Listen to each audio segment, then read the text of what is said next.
C'est la crise, c'est une crise d'homme. C'est une crise d'homme parce que la Bible dit, là où il n'y a pas de fusion, le peuple marche en désordre.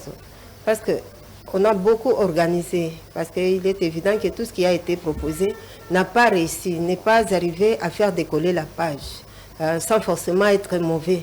C'est pourquoi nous sommes venus avec notre analyse. Donc les hommes doivent se demander pourquoi ils n'ont pas pu résoudre la crise, puisque nous sommes tous les fils du Congo. Donc c'est une crise créée par l'homme lui-même. C'est pourquoi nous venons avec notre approche, c'est une approche intégrée, participative, technico-scientifico-politico-religieuse. Et selon vous, quel est le rôle des hommes de Dieu dans cette crise? Oui, l'Église a un grand rôle à jouer, un rôle capital dans l'accomplissement du plan de Dieu pour la RDC et de la RDC à toute l'Afrique. Parce que Jésus-Christ avait laissé le monde entre les mains de l'Église. Et les mains de l'Église, c'est qui? Ce sont les politiciens, les musiciens, les artistes, les militaires, les policiers, les hommes d'affaires, ainsi de suite. Donc l'Église doit créer un fardeau dans le cœur du peuple pour l'amener à la vision divine, l'amener à trouver des buts et des besoins autour de lui. Pensez-vous que les hommes de Dieu ont échoué? En quelque sorte, ils ont échoué parce qu'ils ne se sont pas référés à la direction de Dieu. Puisque si vous voyez Israël, même dans le désert, il a été conduit, c'était le premier peuple à utiliser le système de navigation GPS.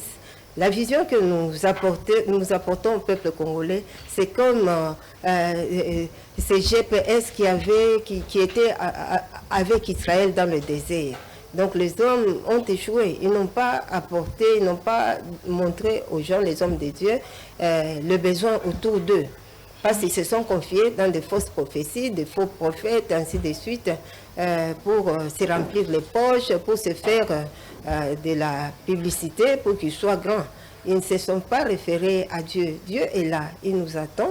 Il attend à ce que nous puissions répondre à toutes les préoccupations du peuple. Parce que ce n'est pas par un hasard qu'il nous a confié cette grande nation et toutes ses richesses. Merci beaucoup, Maman Tina, je vous reviens.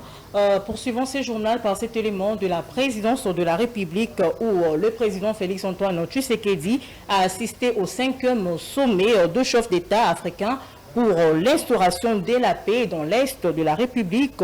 Ces assises ont eu lieu à Luanda, dans la capitale de l'Angola. Les détails dans cet élément de la presse présidentielle.